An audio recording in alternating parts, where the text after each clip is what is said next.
I'm Raj Kumar, President and Editor-in-Chief of Devex. We're back here at the Global Education and Skills Forum in Dubai. I'm with Wendy Kopp, of course well known in the education world as the founder of Teach for America, now CEO and founder of Teach for All, bringing the Teach for America model all over the world.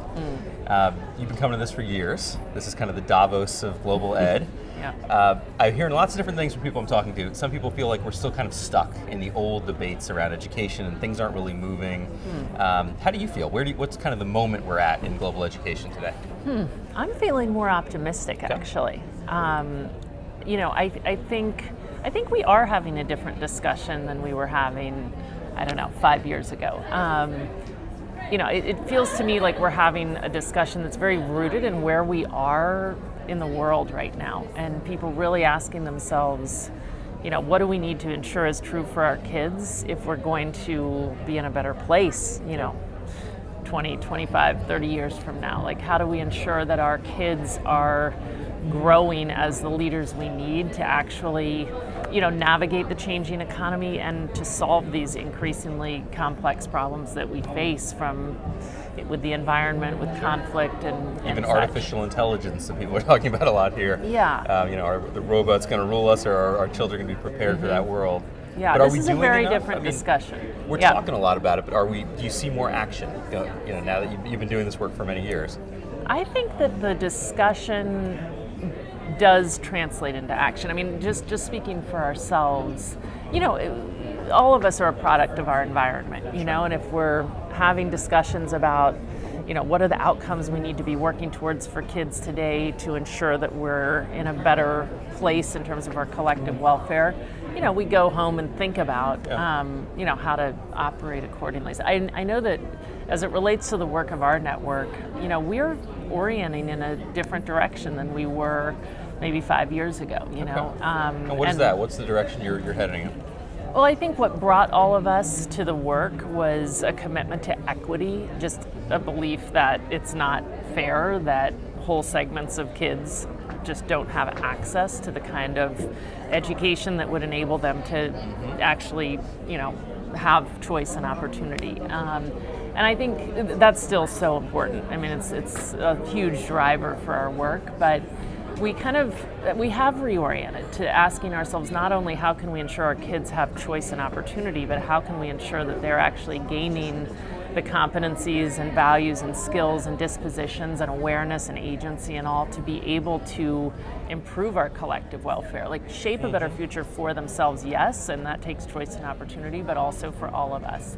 And I think that came from many things. Who knows where the influences came from, but certainly, the environment and the global ed community no doubt influenced us alongside many, many inputs that we're seeing from communities. It is such a complex system. That's kind of the global ed world, as you can see reflected here. Yeah. So many different players, et cetera. What do you think is the way forward?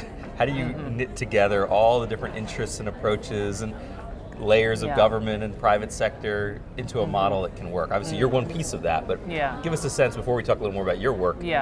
What's the broader way forward? I guess I really think a lot about communities. I mean, we can hang out at conferences and that can inform us all, but the real work needs to happen in communities. And I guess we're asking ourselves, how do we develop the collective leadership necessary to ensure all kids fulfill their potential? Because it's going to take, and I think that requires a community level, meaning what's the region, the geographic area where we can actually ensure that around the whole ecosystem around kids, which takes teachers and school leaders and school system leaders and all, but it also takes policymakers and the folks in and around child protective services and health and such.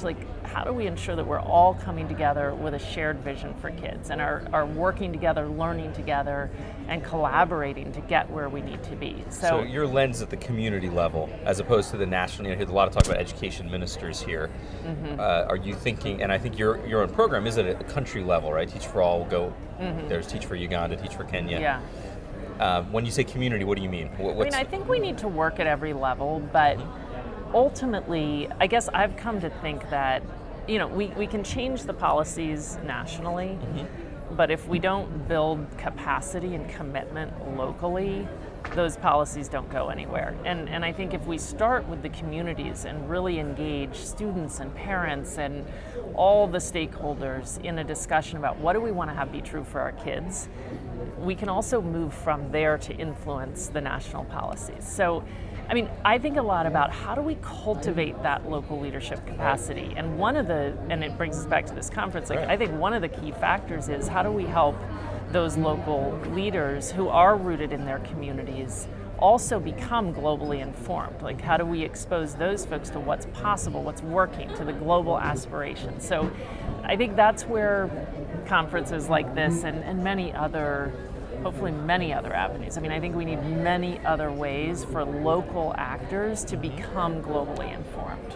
I've met people in your program from different countries from all over the world, very impressive.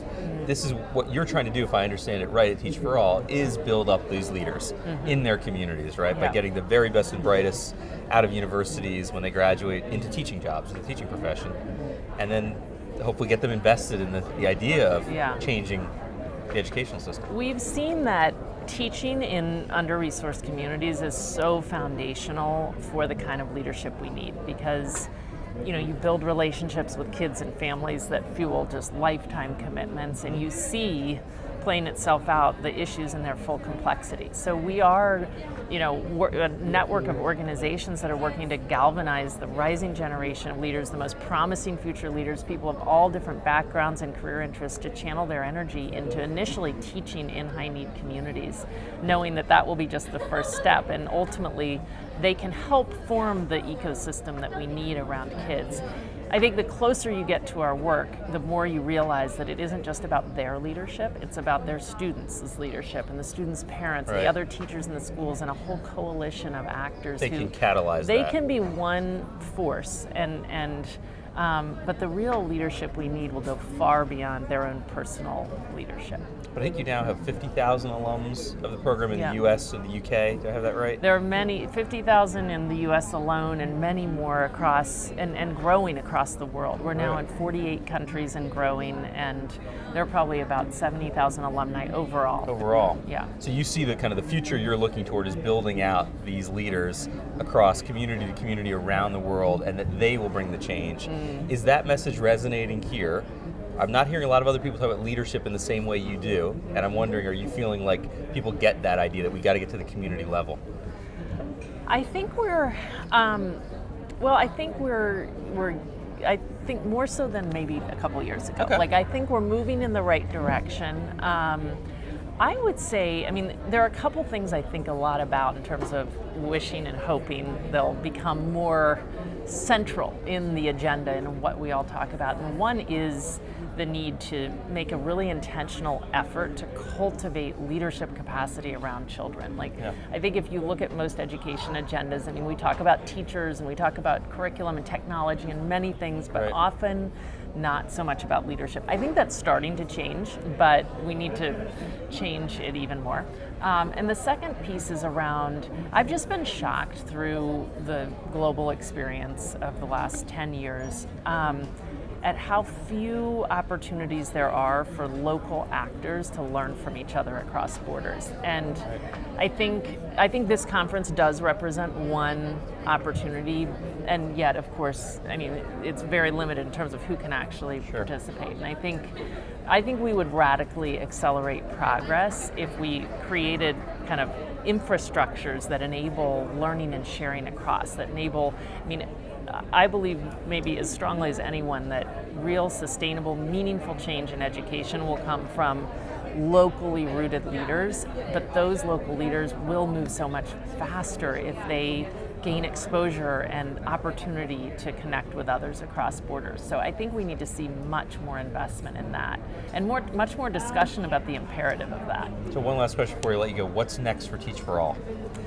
Well, we stepped back across our kind of global network a couple of years ago in a process to say, what are we working on together over the next 25 years? Like by 2040, what's the big vision? Really long term, wow. Because we've deeply believe this is a long game.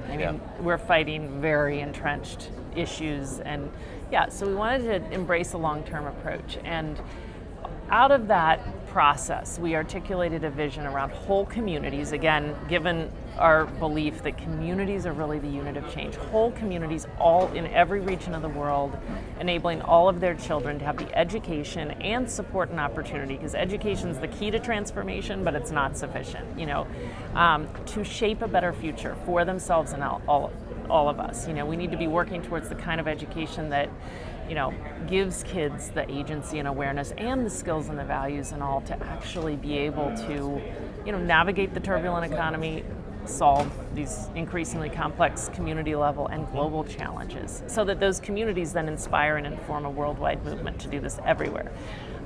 So in pursuit of that vision, we're working to grow our network and support the network partners to scale with quality so that we're a source of more and more of those incredible leaders. We've elevated this imperative around reimagining education, supporting our network partners to orient towards a broader set of outcomes for kids. And finally, we're very focused on building a deeply interconnected global community of teachers and alumni and staff and allies and students who can all learn from each other as a means of accelerating our progress towards that vision. It's a powerful vision, and you've got a big network across all these countries. It's going to be amazing to see what you do with it. Yeah, we're excited. Thank you. Thanks for being here. Thank you.